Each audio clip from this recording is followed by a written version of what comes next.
नमस्कार बंधुरा ঐশীর মার রান্নাঘরে আপনাদের সবাইকে স্বাগত। আজ পটল দিয়ে আপনাদের সঙ্গে শেয়ার করব একদম নতুন একটা রেসিপি। আশা করছি আগে এই রেসিপিটি কখনো ট্রাই করেননি, তাই অনুরোধ রইল রেসিপিটি সম্পূর্ণ দেখার।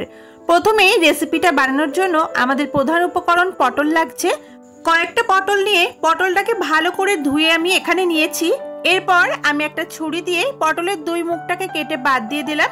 তারপর উপরের যে পাতলা স্কিনটা থাকে পটলের সেটাকে এইভাবে চেঁচে বাদ দিয়ে দিচ্ছি। এখানে সবকটা পটলকেই এইভাবে উপরের পাতলা স্কিনটাকে কেটে আমি বাদ দিয়ে দেব। বন্ধুরা, আজকের রেসিপিটি যদি আপনাদের ভালো লেগে থাকে তাহলে অবশ্যই ভিডিওর নিচে দেওয়া লাইক বাটনে প্রেস করবেন, আর যদি ভালো না লাগে তাহলে পাশে ডিসলাইক বাটন দেওয়া আছে সেটাও প্রেস করতে পারেন। তবে যে কোনো একটাতে করবেন, এতে করে আমি বুঝতে পারবো আমার রেসিপিটি আপনাদের কেমন লাগছে। বন্ধুরা, আজকের রেসিপিটি কিন্তু অবশ্যই বাড়িতে একবার ট্রাই করবেন। আশা করছি রেসিপিটি কিন্তু আপনাদের ভীষণ ভালো লাগবে। একদম নতুনত্ব, আর কাউকে বানিয়ে খাওয়ালে কেউ বুঝতে পারবে না রেসিপিটি আপনারা কি দিয়ে বানিয়েছেন। তো বন্ধুরা, এখানে সবকটা পটলের আমি খোসা ছাড়িয়ে নিয়েছি, আর আমি এখানে সবকটা পটল নিইনি, আমার প্রয়োজন মতো কয়েকটা পটল নিয়েছি। আপনারাও কিন্তু নিজেদের প্রয়োজন মতো পটলের পরিমাণটা বাড়িয়ে বা কমিয়ে নিতে পারেন। এরপর পটলগুলোকে আর কিন্তু ধোয়ার দরকার নেই, প্রথমেই ভালো করে ধুয়ে নিতে হবে। তারপর একটা ছোট স্টিলের গ্রেটারের সাহায্যে পটলগুলোকে আমি এইভাবে গ্রেট করে নিচ্ছি। এইভাবে পটলটা গ্রেট করে নিলে দেখবেন খুব সরু সরু করে পটলের লাচ্ছাগুলো কিন্তু তৈরি হয়ে যাবে। আর পটলের যে বীজটা রয়েছে সেই বীজটাকেও কিন্তু আমি এখানে বাদ দিয়ে দেব। বীজটা দেওয়ার দরকার নেই। অর্ধেকটা পটল গ্রেট করা হয়ে গেলে হাত দিয়ে এইভাবে বীজটা কিন্তু খুব সহজেই বার করে নিতে পারবেন।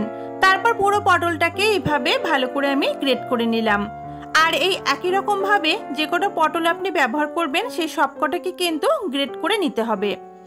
এরপর পটলগুলোকে গ্রেট করে নেওয়া হয়ে গেলে এই পটলের মধ্যে আমি সামান্য একটু লবণ দিয়ে দিলাম। পটলের সাথে লবণটাকে এইভাবে হাত দিয়ে ভালো করে চেপে চেপে মেখে নিতে হবে। এইভাবে পটলটাকে যখন মাখবেন তখন দেখবেন পটল থেকে কিন্তু বেশ খানিকটা জল বার হবে। আর পটলে যদি জলটুকু থেকে যায় তাহলে কিন্তু রেসিপিটা ভালো হবে না। তার জন্য পটলটাকে ভালো করে মেখে এইভাবে জলটাকে বার করে নিতে হবে। এরপর একটা বাটি নিয়ে নিচ্ছি, আর এই পটলটাকে এইভাবে জলটাকে ভালো করে চিপে বাটির মধ্যে আমি পটলটাকে রেখে দিচ্ছি। তো এই জলটা থাকলে কিন্তু যে রেসিপিটা বানাচ্ছি সেটা কিন্তু একদমই ভালো হবে না, তাই এই স্টেপটা কিন্তু অবশ্যই করতে হবে। এরপর চিপে নেওয়া পটলটার মধ্যে আমি দিয়ে দিচ্ছি একটা মাঝারি সাইজের পেঁয়াজ কুচি, তার সাথে দেব 3 থেকে 4 কোয়া রসুন কুচি আর স্বাদ মতো কাঁচা লঙ্কা কুচি। এরপর এর মধ্যে দিতে হবে হাফ কাপ পরিমাণে বেসন, আর তার সাথে হাফ কাপ পরিমাণে চালের গুঁড়ো। চালের গুঁড়ো যদি না থাকে পুরোটাই বেসন দিয়ে করতে পারেন, অসুবিধা নেই। তবে চালের গুঁড়ো ব্যবহার করলে রেসিপিটা কিন্তু খুব সুন্দর মুচমুচে হয়। এরপর এর মধ্যে দিয়ে দেব স্বাদ অনুযায়ী রেগুলার নুন আর বিট নুন। এই দুটো কিন্তু অবশ্যই নিজেদের স্বাদ মতো বুঝে এখানে দুটো একসাথে দিয়ে দেবেন। এরপর দেবে 1 টিস্পুন চাট মশলা। যদি চাট মশলা হাতের কাছে না থাকে তাহলে গরম মশলা, সামান্য জিরের গুঁড়ো আর ধনের গুঁড়ো তিনটে অল্প অল্প করে দিয়ে দেবেন। এখানে যদি চাট মশলাটা দেন তাহলে আর অন্য কোনো মশলা দেওয়ার দরকার নেই। এর সাথে সামান্য একটু হলুদের গুঁড়ো আর সামান্য একটু চিনি দিয়ে দিলাম। এবার সমস্ত কিছুকে হাত দিয়ে ভালো করে মেখে নিতে হবে। এই মিশ্রণটা মাখার সময় আলাদা করে কিন্তু কোনো জল ব্যবহার করার দরকার পড়বে না।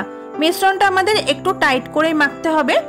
আর এইভাবে একটু টাইট করে মিশ্রণটাকে মেখে নিলে রেসিপিটি কিন্তু বেশ সুন্দর মুচমুচে হয়। তো রেসিপিটা বানানো হয়ে গেলে আপনারা চাইলে কিন্তু 10 মিনিট মতো রেস্টেও রেখে দিতে পারেন।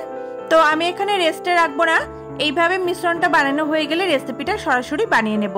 তার জন্য চলে যাব গ্যাস ওভেনে। আমি এখানে একটা কড়াইতে বেশ খানিকটা সাদা তেল ভালো করে গরম করে নিয়েছি। বন্ধুরা, এখানে যেহেতু আমি পটলের পকোড়া বানাচ্ছি তার জন্য সাদা তেলটা কিন্তু একটু বেশি পরিমাণে দিতে হবে। তেলটা ভালো করে গরম হয়ে গেলে মিশ্রণটা থেকে এরকম ছোট ছোট করে বল বানিয়ে আমি তেলের মধ্যে দিয়ে দিচ্ছি। গ্যাসের ফ্লেমটা রাখতে হবে মিডিয়াম টু লোতে, না হলে ওপর থেকে পকোড়াগুলো বেশি পুড়ে যাবে আর ভিতর থেকে কিন্তু কাঁচা থেকে যাবে। একটু সময় নিয়ে পটলের এই পকোড়াগুলোকে আমাদের উল্টে পাল্টে লালচে করে ভেজে নিতে হবে। আর এগুলো একটু সময় নিয়েই ভাজতে হবে, কারণ ভিতর থেকে কিন্তু ভালোভাবে ভাজা না হলে পটলের পকোড়াগুলো খেতে ভালো লাগবে না। বন্ধুরা, এই পটলের পকোড়া আপনারা বাড়িতে কখনো ট্রাই করেছেন কিনা আমাকে কমেন্ট করে জানিয়ে যেতে কিন্তু ভুলবেন না। আর যদি ট্রাই করে থাকেন তাহলে কেমন লাগে সেটাও কিন্তু অবশ্যই জানাবেন। তো দেখুন, এখানে আমি পকোড়াগুলোকে বেশ লালচে করে এপিটোপিট করে উল্টে পাল্টে ভেজে নিয়েছি। এরকম গোল্ডেন ব্রাউন কালার চলে আসলে আমি ভালো করে ছাঁকনি দিয়ে তেল ঝরিয়ে পকোড়াগুলোকে উঠিয়ে নিলাম। আর এক একটা ব্যাচ পকোড়া ভাজতে আমার প্রায় 5 থেকে 6 মিনিট মতো সময় লেগে গেছে। প্রথম ব্যাচের পকোড়া ভেজে তুলে নেওয়ার পর বাকি যে মিশ্রণটা ছিল সেটা দিয়ে আরও একটা ব্যাচ আমি ভেজে নিয়েছিলাম। আমি যে মিশ্রণটা ব্যবহার করেছিলাম সেই উপকরণগুলো দিয়ে কিন্তু এখানে দুবারে এই কটা পকোড়া আমার তৈরি হয়েছে। এই পকোড়াগুলোকে বানিয়ে আপনারা সন্ধ্যাবেলার চায়ের স্ন্যাক্স হিসেবেও পরিবেশন করতে পারেন, আবার গরম গরম ডাল ভাতের সাথেও কিন্তু পরিবেশন করতে পারেন। রেসিপিটা কিন্তু আপনারা যেভাবেই খান ভীষণ ভালো লাগবে। তাহলে বন্ধুরা সবকটা ভেজে তুলে নিয়েছি আর গরম গরম টমেটো সস দিয়ে আমি পরিবেশন করেছি। আবারও বলছি, রেসিপিটি যদি ভালো লাগে তাহলে অবশ্যই ভিডিওতে একটা লাইক করবেন, কেমন লাগলো কমেন্ট করে জানাবেন, আর ভালো লাগলে প্লিজ আমার চ্যানেলটিকে সাবস্ক্রাইব করে নেবেন। দেখা হচ্ছে আপনাদের সঙ্গে আবার পরের দিন নতুন কোনো রেসিপিতে। সবাই খুব ভালো থাকবেন, সুস্থ থাকবেন, সাবধানে থাকবেন। আজকের মতো টাটা।